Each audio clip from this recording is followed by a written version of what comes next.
On December 24, 1971, 17-year-old Juliane Kopke boarded LANSA Flight 508 in Lima, Peru with her mother.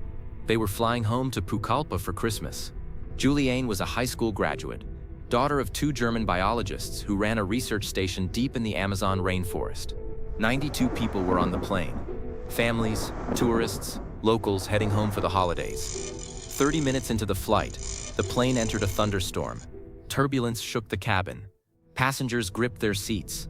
Then lightning struck. The plane exploded in mid-air. Juliane, still strapped to her seat, fell 2 miles through the sky into the Amazon jungle below. She should have died instantly. The fall alone should have killed her.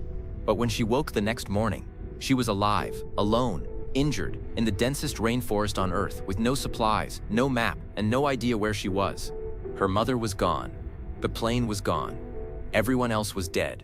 Juliane was the sole survivor, and her fight for survival had just begun. For 11 days, she walked through the jungle, following a stream, battling infections, starvation, and the creeping realization that no one might ever find her. This is the story of the girl who fell from the sky and walked out of hell. When Juliane regained consciousness, she was lying in the jungle, still strapped to her seat. The row of seats had somehow separated from the fuselage and spun like a helicopter seat, slowing her descent just enough. The canopy of trees cushioned the final impact. She was battered, concussion, broken collarbone, deep gashes on her arms and legs, one eye swollen shut, but alive. She called for her mother. Silence. She searched the wreckage around her, finding luggage, twisted metal, bodies, but not her mother. Juliane was in shock, disoriented, but her survival instincts kicked in.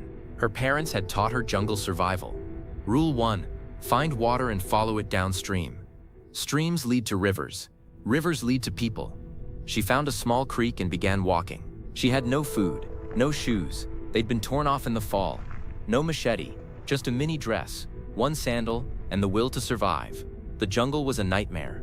Insects swarmed her wounds. Leeches attached to her skin. The heat was suffocating, the humidity choking. But she kept moving. Days blurred together. Juliane walked through waist-deep water, stumbling over submerged logs, slipping on rocks. Her injuries worsened. The gash on her arm became infected, maggots burrowing into the wound. She could feel them moving under her skin. Starvation set in. She had no idea which plants were edible, so she ate nothing. Dehydration was constant despite the water around her. She had no way to purify it and drank from the stream, risking disease. At night, she huddled on muddy banks, shivering, listening to the sounds of the jungle howler monkeys, caimans, jaguars. She was terrified but kept moving. On day 4, she found more wreckage, a section of the plane embedded in the trees. She searched for survivors. There were none. She found a bag of candy and devoured it, the sugar giving her a burst of energy. She also found bodies, including 3 women still strapped to their seats.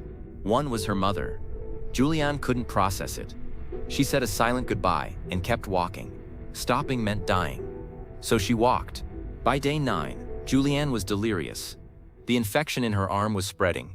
She could barely see out of one eye. Her body was covered in insect bites and cuts. She'd lost significant weight and was on the verge of collapse.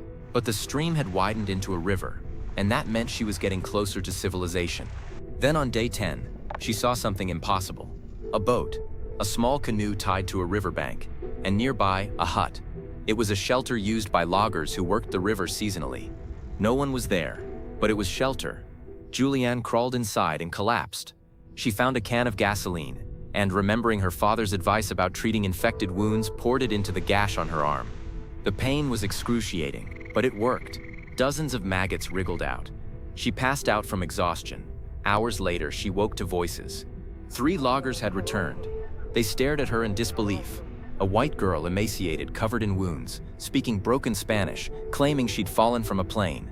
They didn't believe her at first, but her injuries were real. They gave her food, bandaged her wounds, and the next day took her by boat 7 hours downriver to a nearby town. From there, she was airlifted to a hospital. Juliane Kopke had survived 11 days alone in the Amazon after falling 2 miles from the sky. It was a miracle beyond comprehension. Rescue teams returned to the crash site and recovered bodies, including Juliane's mother, Maria. 14 other passengers had survived the initial impact but died from injuries in the following hours and days. Juliane was the only one who walked out. Her survival sparked global media attention. How had a 17-year-old girl survived a fall that should have killed her, then navigated one of the deadliest environments on Earth? Scientists studied the crash.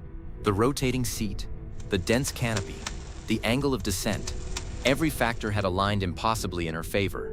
But Julianne credited her parents. They'd taught her to respect the jungle, to follow water, to stay calm. That knowledge saved her life. In the years after, Julianne struggled with PTSD, survivor's guilt, and the loss of her mother. She avoided media, finished her education, and became a biologist like her parents, eventually returning to work in the Amazon, the place that nearly killed her. She wrote a book, When I Fell from the Sky, and participated in a documentary. She wanted people to understand. She wasn't a hero. She was a terrified girl who refused to give up. Julianne's story remains one of the most astonishing survival tales ever recorded. The fall alone defies belief. 2 miles, terminal velocity, and she lived. Then 11 days in the Amazon, injured, starving, infected, and she walked out. Survival experts say she did everything right, followed water, kept moving, stayed rational despite trauma, but she also had luck, unimaginable, statistically impossible luck.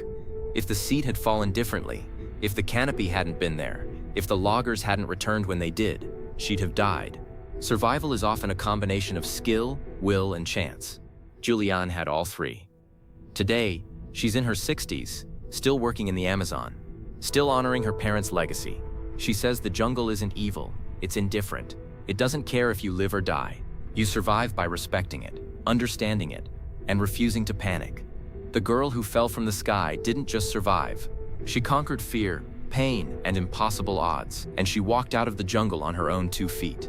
That's not just survival, that's triumph.